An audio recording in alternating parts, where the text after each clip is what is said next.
প্রিয় শিক্ষার্থী বন্ধুরা, আশা করি তোমরা সবাই ভালো আছো। আমার চ্যানেলে তোমাদের সবার স্বাগতম। তোমরা যারা 2025 সালে মাধ্যমিক পরীক্ষা দেবে তাদের জন্য আমি প্রাকৃতিক ভূগোল থেকে 5 নম্বরের একটি ইম্পর্ট্যান্ট প্রশ্নের উত্তর নিয়ে এসেছি। দেখো তোমরা, প্রশ্নের উত্তরটা খুবই ভালো লাগবে, তাই আমার অনুরোধ ভিডিওটাকে না টেনে পুরোটা দেখবে এবং ভালো লাগলে একটা লাইক ও কমেন্ট করবে, আর বন্ধুদের কাছে শেয়ার করতে ভুলবে না, এবং চ্যানেলে নতুন হলে চ্যানেলটাকে সাবস্ক্রাইব করে বেল নোটিফিকেশান অন করে রাখবে, যাতে আরও এরকম সাজেশনের ভিডিও তোমাদের কাছে খুব তাড়াতাড়ি পৌঁছে যায়। দেখো বন্ধুরা, আমি যে উত্তরটা তোমাদেরকে লিখে দিয়েছি একটু ভালোভাবে লক্ষ্য করলে দেখবে আমি কিছু কিছু জায়গা আন্ডারলাইন করে দিয়েছি। সেইগুলো থেকে তোমরা শর্ট প্রশ্ন পাবে 1 নাম্বারের। তোমরা একটু ভালো করে পড়ো, শর্ট প্রশ্নের উত্তরও এখান থেকেই তোমরা কমন পেয়ে যাবে। তো বন্ধুরা, আর বেশি কথা না বাড়িয়ে আজকের মূল বক্তব্যে আসা যাক। হিমবাহ ও জলধারার মিলিত কার্যের ফলে গঠিত 3টি ভূমিরূপ সচিত্র বর্ণনা করো। হিমরেখার নিচে হিমবাহ গলে ছোট ছোট অস্থায়ী জলধারার সৃষ্টি হয়।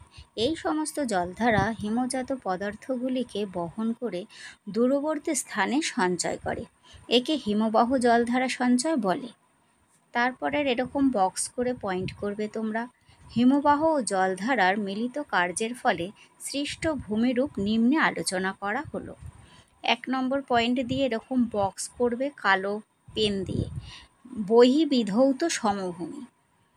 তারপরে নীল কালি দিয়ে স্টার্ট করবে। পর্বতের পাদদেশে উঁচু নিচু জমিতে হিমবাহ সহিত নুড়ি বালি জলধারের সঙ্গে বাহিত হয়ে জমা হয় ও বিশাল সমভূমি গঠিত হয়। তাকে কি বলে?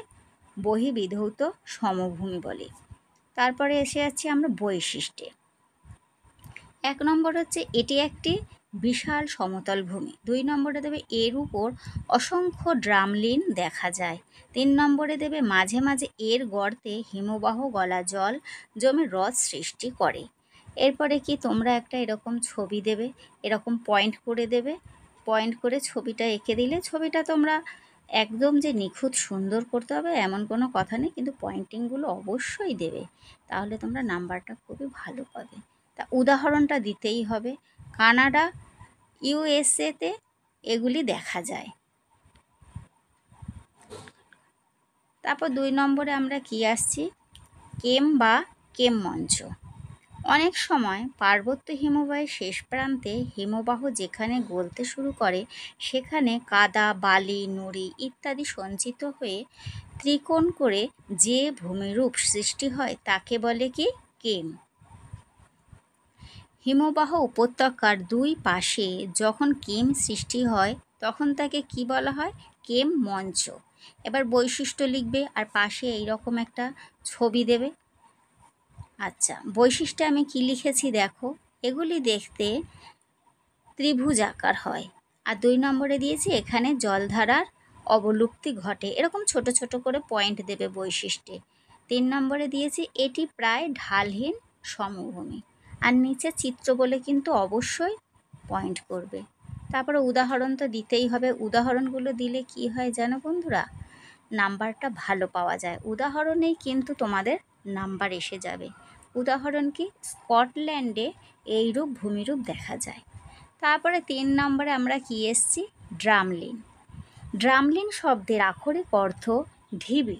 হিমবাহবাহিত নুড়ি পাথর কাদা পর্বতের পাদদেশের নিম্নভূমিতে একসঙ্গে সঞ্চিত হয়ে সারিবদ্ধভাবে উল্টানো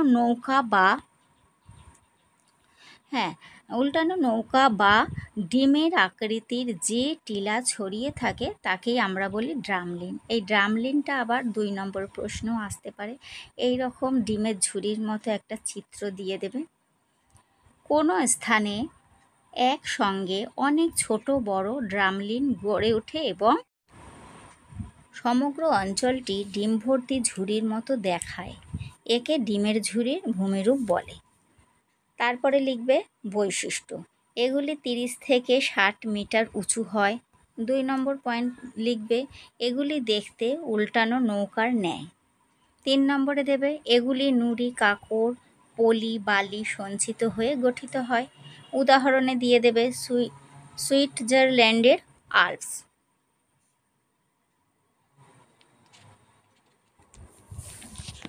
বন্ধুরা, তোমরা এই কথাগুলো মাথায় রেখো যে এই যে ছবিগুলো দেওয়া রয়েছে, ছবিগুলো তোমরা একটু সুন্দর করে এঁকে দিও, পয়েন্ট করে দিও। আর এই যে আন্ডারলাইনগুলো করা রয়েছে, এখান থেকে তোমাদের 2 নম্বরের প্রশ্ন পড়তে পারে।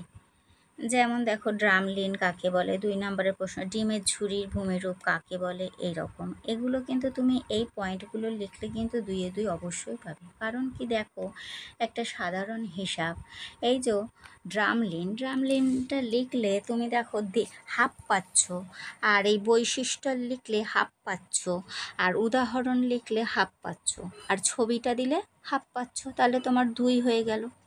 এইবার দেখো, আমি যে বড় প্রশ্নটা করলাম, এবার বড় প্রশ্ন 5 নাম্বারের যে করলাম, সেই 5 নাম্বারের প্রশ্নটা যে 3খানা পয়েন্ট দিয়েছি, 3টে পয়েন্টের মধ্যে ভিতরে কতগুলো পয়েন্ট দিলাম, কাকে বলে একটা, বৈশিষ্ট্য একটা, উদাহরণ একটা, ছবি একটা।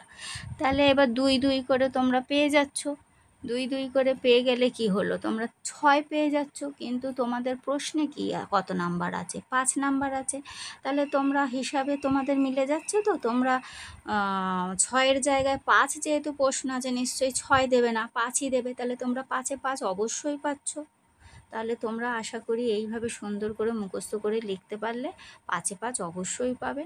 আর তোমরা 2-এও যদি প্রশ্ন আসে ওইভাবে যদি তুমি লেখো, তাতেও তোমরা 2-এ 2 পাচ্ছ। তাহলে বন্ধুরা, তোমরা ভালো থেকো, সুস্থ থেকো, এখানেই আমি রাখলাম।